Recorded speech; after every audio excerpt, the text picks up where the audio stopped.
Hi everyone and welcome to episode 2 of the Football Manager 21 Beta Battle with me, the United City FM. So it's been a pretty interesting summer. It's been hard to get some new blood into the club. We have managed it a little bit, not quite as much as I'd have liked, but that's okay. We've figured out a little bit of a change in the tactical style and formation style over the friendly matches. We've played some friendly matches, so there's loads to update you on. And today we play our first Premier League game against Manchester United. So let's get into it.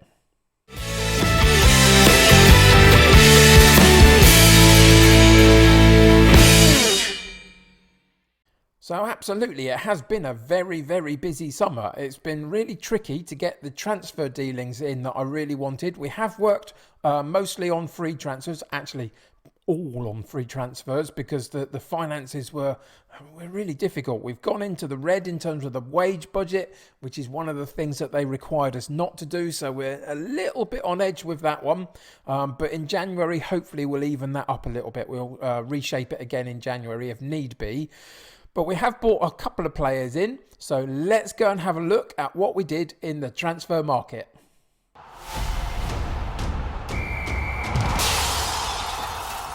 So in terms of outs, we've got a couple of guys that have gone out on loan, a couple of our youngsters. Shaughnessy was the only one that we actually sold. It was a minimal fee, really. He wasn't going to get the game time staying with us. Didn't quite have the quality I was looking for. So we moved him on. He's gone to Portsmouth for 68k. So that's as good as it got, really. A couple of other youngsters also went out on loan. So we've done okay in terms of moving a few guys on to get some first team football.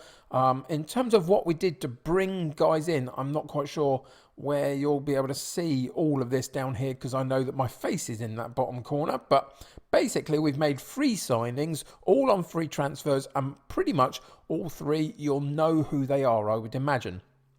So we had an issue with a central midfield gap, and we had an issue at right back because Berardi is injured for so long, and we had a little bit of lacking in depth and quality up front behind Bamford. So those are the three things that I've managed to sort out. I've brought a youngster up at left full back to cover that position. Other than that, it's pretty much the squad that we had last episode. So Daryl Janmat is the first one in. He's a former Newcastle player. If we go and look at his career history, was at Newcastle, Feyenoord before that, Watford was his last club, and we picked him up on a free transfer. And I think as a rotating option at right fullback with Ayling, I think this is a good guy. Squad player in the prime of his years. I think that's a decent bring into the club, to be honest. The next one, so many are going to sign this guy, aren't they? Because he's not actually asking for that much. I got him for 21 grand a week. Not too bad. And he's got the quality that you're looking for, obviously, if you can keep him fit. And that's going to be the major issue. But Jack Wilshere comes into the club to play in a rotating setup in the central midfield. Won't necessarily always start for me, to be honest. But he's going to be really, really key in terms of being able to rotate that role. So that's our central midfielder. And the last one, aging, absolutely, no pace, no stamina, but I just want him to be up top on the last guy's shoulder. We'll try and get the ball into the box to him when he's playing, because Bamford will still be the number one striker. But Pizzini comes into the club at 36, bags of experience. With Bamford and Roberts as the only two major strikers, Rodrigo can play as a striker, but I want him slightly deeper. So I needed somebody else. And I thought this was a good shout. He's got some good attributes: heading, finishing, composure, teamwork. There's some good stuff in here. But obviously, I know that he's aging a little bit. So, that's the compromise. But he was as good as I could find on a free transfer that was willing to come to the club. So, Pizzini, welcome to Ellen Road and welcome to Leeds United. So those were the three bits of business that we did in terms of bringing players into the club. And that had an impact on our friendly matches. So let's go and check out the recent results.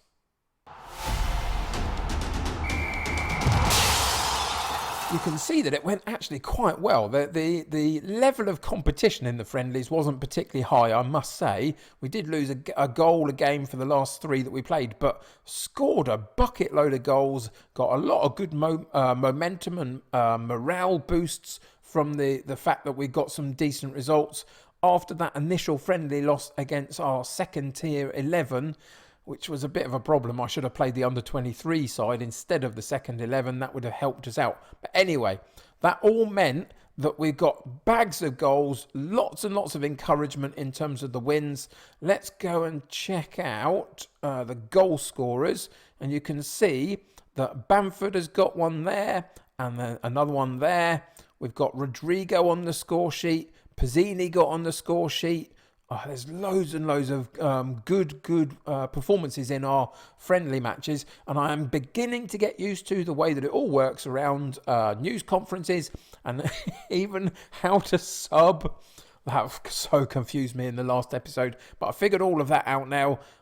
As I say, we have actually tweaked the style of play, though, the tactic and the formation a little bit. So let's go into the tactical page and see how we're now going to set up.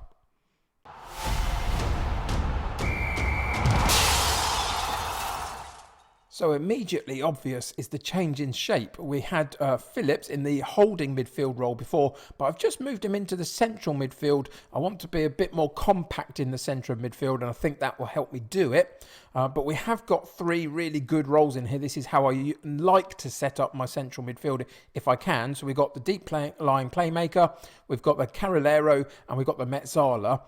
So those are the 3 roles, and so we've got 1 on defensive, 1 on support, 1 on attacking. So I think it gives us lots of options from central midfield. The back line basically remains the same, although yeah, no, it does. It basically remains the same, which is positive. In terms of the striking position, we've still got him as a pressing forward. Even we're not playing the gegenpress, I still think it's worthwhile having him as a first impact when they receive the ball in the defensive area. Then on the left, we've got a more attacking winger. And on the right, we've got an inside inverted winger or an inside forward, depending on who plays that role. So there's lots of options in this side. I like the shape better. We've gone into the vertical tiki-taka just because I felt playing 3 in central midfield and having no attacking midfielder, the gegenpress wasn't quite impactful enough. There was a gap there that they were often moving through, so we needed to change the style of play a little bit. Now, it's me against Bielsa, but obviously Bielsa's got his way of playing. It doesn't mean I have to follow his way of playing, so I've decided just to go a slightly different route and slow it down a little bit and try and be a little more impactful by keeping the ball better. And working the ball through the team better. That's my hope, and we'll see whether it works or not. Obviously, none of this is set in stone. If it doesn't work, then we'll have to do something else. In terms of the instructions, these are what I've got so far. I'm not going to go through them specifically. I'll show you what they are. You can make a note of it. And again, these will be tinkered with all the way through this season. We'll take a while, I think, to get to exactly how we want it to be. So this is the in transition setup. There's a couple of instructions there. And then finally, out of possession. These are what we've got going on in that scenario. So that's going to basically be the shape and the setup that we use for a few games at least, especially while we're going for a really tricky start. Man United, Arsenal, Leicester is not an easy start at all, is it? But we've got a good load of momentum from the friendlies, so it's about whether we can take that into the game and see if we can actually make it count for us against some really tricky opponents. So for today's game, we have in our new formation and our new style of play, we have Meslier in goal, Ayling at right back, Dallas at left back, Llorente and Cooper in central defence, with Cliche, Phillips and Rodrigo in central midfield, Costa on the right, Alioski on the left, and Bamford up top with a bench of Koch, Janmat, Davis, Forshaw, Wilshere and Hernandez. And the reason for some of those is that we've got a few injuries and these guys obviously aren't in the club. So let's just take them out by clicking on that. Gets rid of all the loan players that we have out of the club. Oh, it takes away Harrison, who's in the club also. Okay, don't like that option. Then we'll have to move these guys to the under 23s and just get them out of my line of sight, so I'm not constantly trying to figure out why I can't play them. Anyway, they're gone. Harrison is injured. Rafina is injured. We've got Pizzini has picked up a small knock as well, so he's out for today. So that's why there's a little bit of a reshuffle on the bench. This is not going to be the bench that I play more often than not, but for today, needs must. So that's the team, that's the setup. We've got Manchester United, so let's get into today's game and see what happens. Here we are in the tactical briefing section just before the match gets going. There's some interesting stuff to look at in these pages now. So the first thing to note is that there's some that are very good in the familiarity of our team shape. There's a couple that don't quite have the same familiarity with the tactical formation, etc. So we're going to have to work at that, at bringing everybody in line with how we play. But then there's a couple of guys that really like how we also play the shorter passing style, especially Jack Wilshere working the ball into the box suits his style of play. So there's some good feedback there. And then we get to go into the match. And the match will start with the team sheets. So you can see that Man United look as though they've gone really quite, they've gone pretty full strength, haven't they, really? They've got the likes of Cavani on the bench. So there's a good team here to play against. But I'm happy enough with the group of players that I've got. We're not expected to finish in the top 6. We're expected to finish about mid-table, 10th or so, which I think is pushing it a little bit maybe, but we'll give it as good a go as we can. The officer social roundup, the press officer, suggests that Phillips is the type of player we should thrive here. They're not impressed that Alioski starts. That's because Harrison's got an injury. What a day it promises to be. There's lots of positivity around. Let's hope that by the end of the game, we can keep the positive. We should be marking Fernandez tightly at all times. So we'll do that. And then we'll go into the dressing room. And we're going to give a very simple team talk. I don't want to put too much pressure on them. So we're going to keep the hands in the pocket and just fairly chilled out say...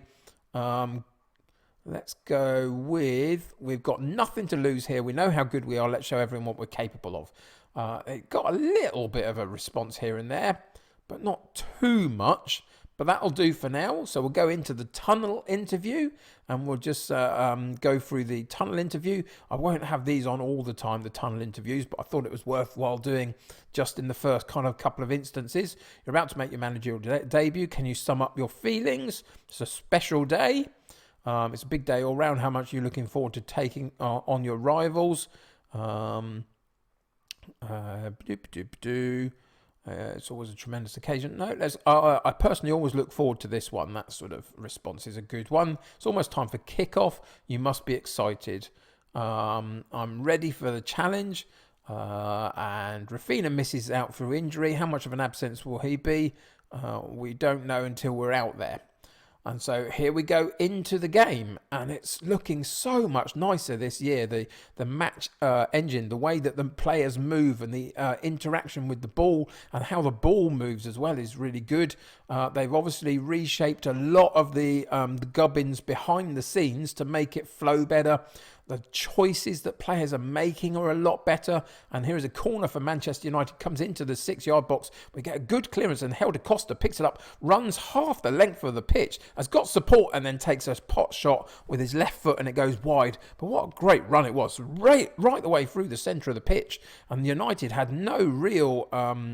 way of coping with that, which was fantastic to see. This time we bring it out from the back. We work it down the right-hand side into Costa, into Clich, into central midfield. Dallas is coming more centrally as an underlapping fullback. And there's a chance for Rodrigo from the Metzala role, supporting the play. It went into the striker originally. He laid it off to the guy making the late run. Dallas, underlapping fullback into central midfield, giving us another man there. Rodrigo and Helder Costa it was, not Bamford, that was playing the 1-2 on the edge of the area, which was really great. Lots of support from midfield, and we go 1-up after 20 minutes or so, which is fantastic.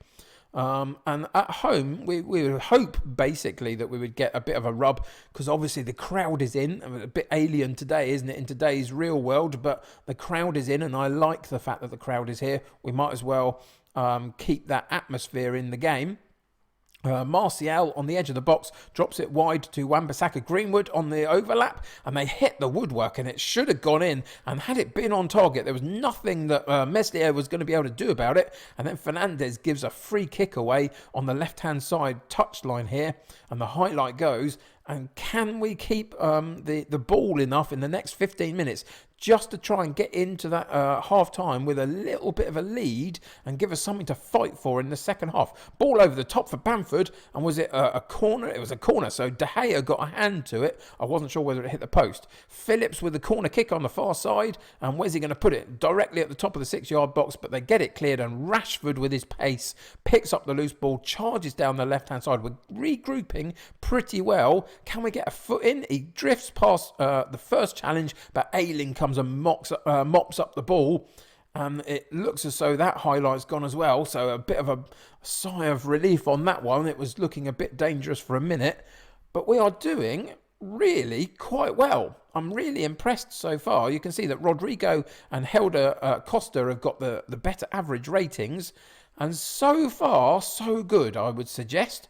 Let's go into the dressing room, and we can now outstretched arms. I'm happy with the performance. Keep it up. There's no reason to change anybody at this point. Everybody looks reasonably healthy, other than Alioski, maybe a little bit lower than everybody else. So we might have to bring him off a little bit later, should I say. But into the second half we go. We've almost got through to 60 minutes already. The time's ticking really quickly in this second half. But actually, kind of happy with that. If that continues to be the case, we're going to pause the game for a second and go into the tactical page and see whether we can make a couple of substitutions here. So let's look at Alioski's got to come out, hasn't he? He's really struggling with his conditioning. So we're going to bring Hernandez on, and he can play on that left-hand side for the last few minutes of the game. Then we're going to... What we're going to do? We're going to take Cleach off and put in Wilshere.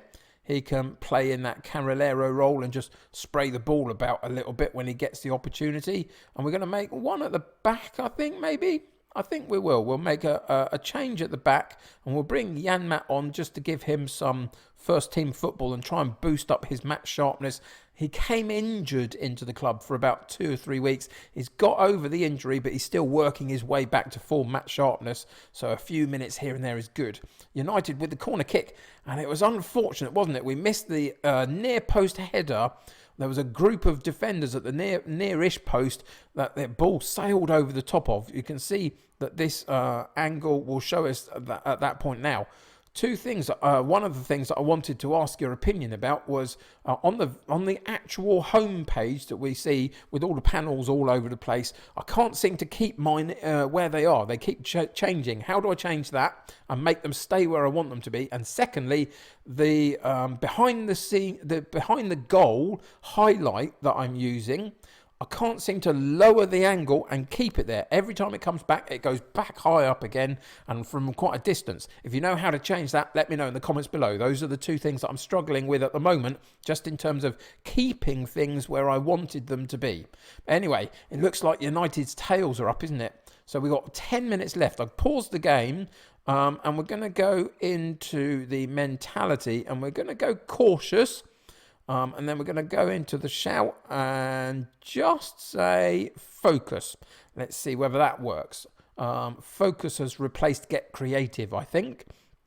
So we'll see what difference that makes. But I just want to suppress the game a little bit if I can now. And there's the focused shout.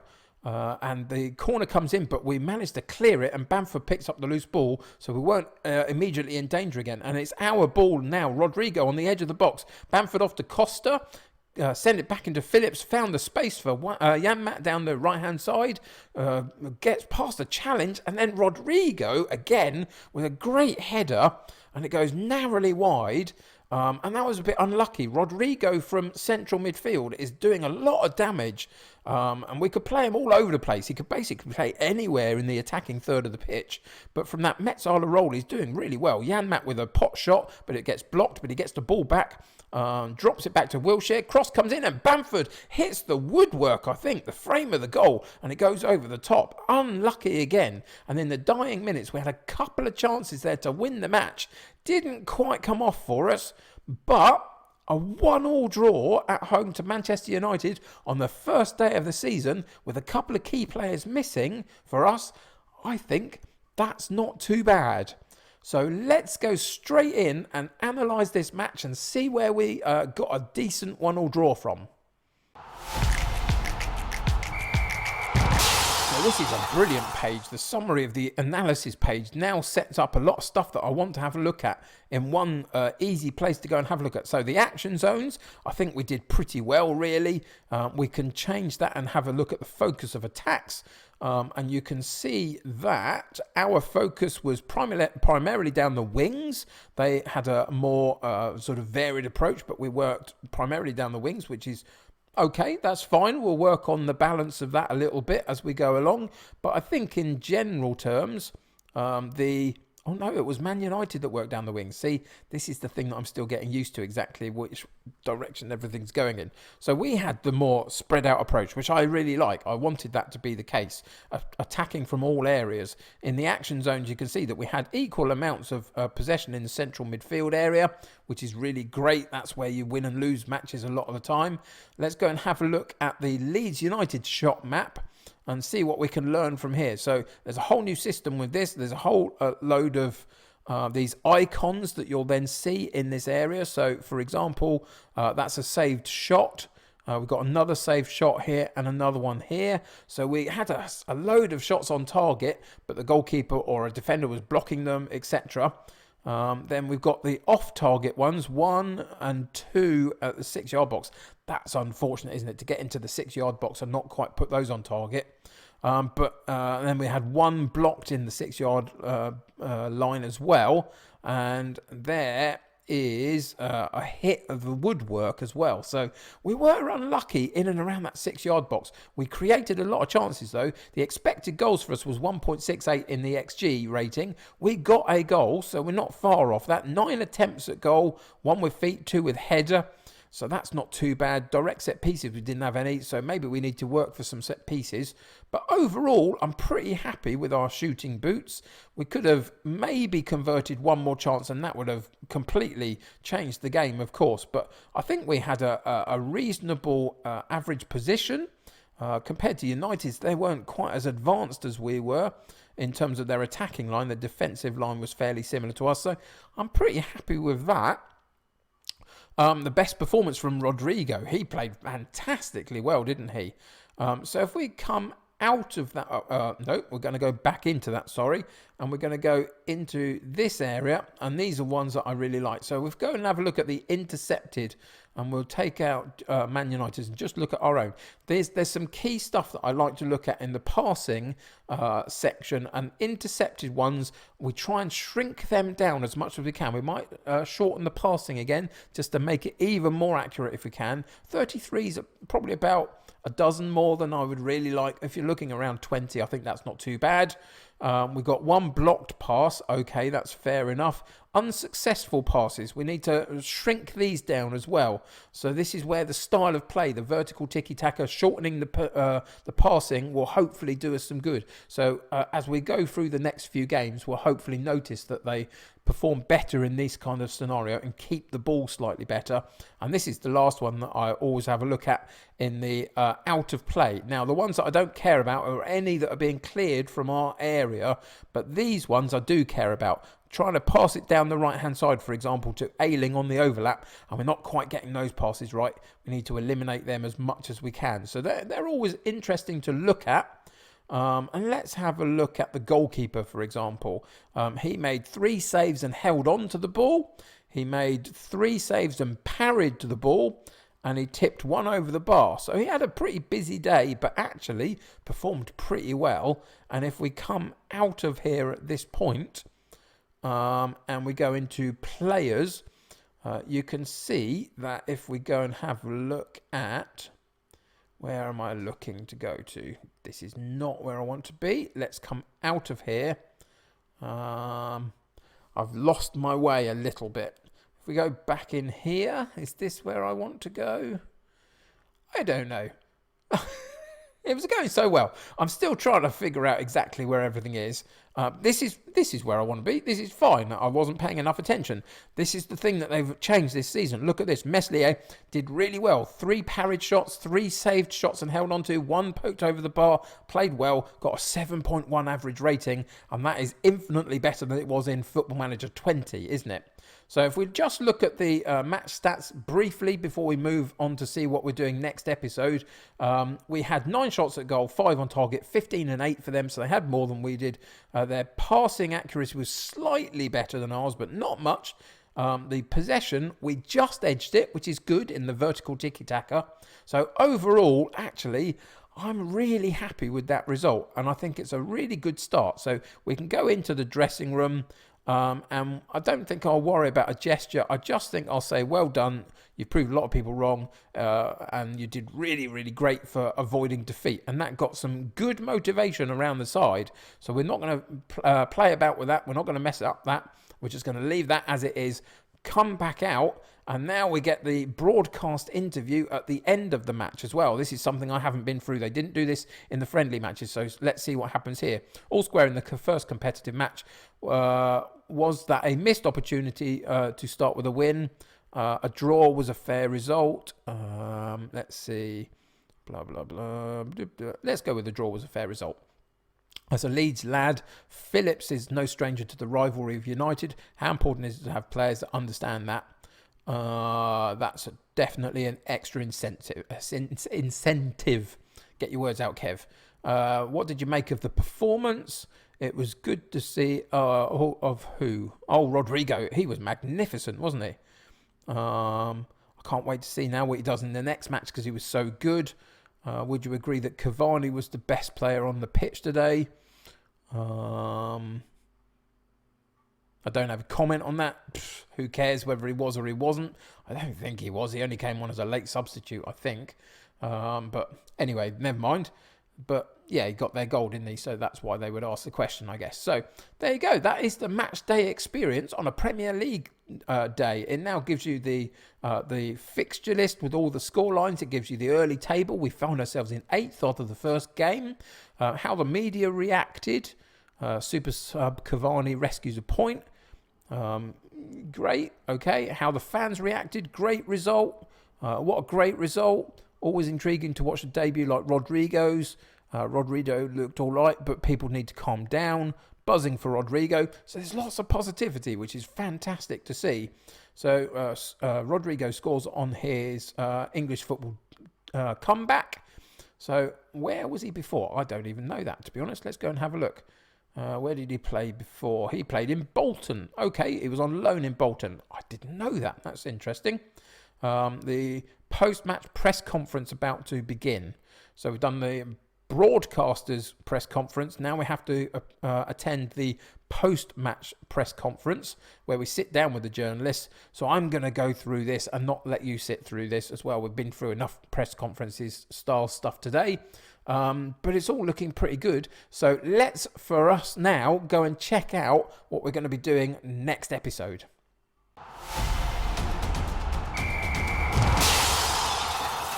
So here we are on the schedule page now. Because we're only doing one season in the beta with the beta battle against Marcelo Bielsa at Leeds United, it means that we can play quite a lot of the games. We've got 14 episodes to get through. So this is number 2. So we've still got 12 more to go. So we're going to probably do like 5 up until Christmas and then 6 or 7 post-Christmas through to the end of the season, depending on what's going on.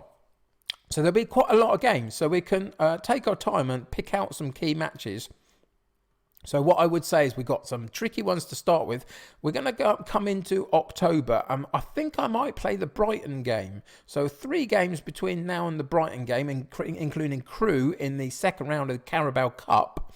But we'll come back and play Brighton at home and see if we can pick off one of maybe our more direct rivals than the guys that we're starting to play, even though we got a really good 1-1 draw at the beginning. So that's what we're going to come back and do. Next episode, we'll be playing against Brighton and Hove Albion in the Premier League at home. But until then, though, a good start. We made a really good start. A 1-1 draw against United, sitting in 8th position or whatever it was after the first game. Things are looking good. Finances not so much, but we won't talk about that too much. The rest of it, I'm pretty happy with. So come back next episode. Oh, whilst I have you here, if you haven't subscribed to the channel already, please do that. It helps me to helps you to keep connected to the stuff that I put out. If you could click a like on this particular video, that would be magnificent. It will help me get seen by lots of other people and get more eyes on the stuff that I put out. And I want to welcome you to the United City community if you're new, and if you're not new and you're coming back, welcome back again for Football Manager 21. I know I did this last episode, but it's worth saying I really appreciate you all. And I'm really looking forward to the stuff that we got planned for Football Manager 21. So go and check in the description below. There's loads of links in there to my Twitter account. I've got a Patreon. I've got a merchandise store. All of that stuff. Go check that out as well. But until next time, take care of yourselves. I'll see you very soon. Bye for now.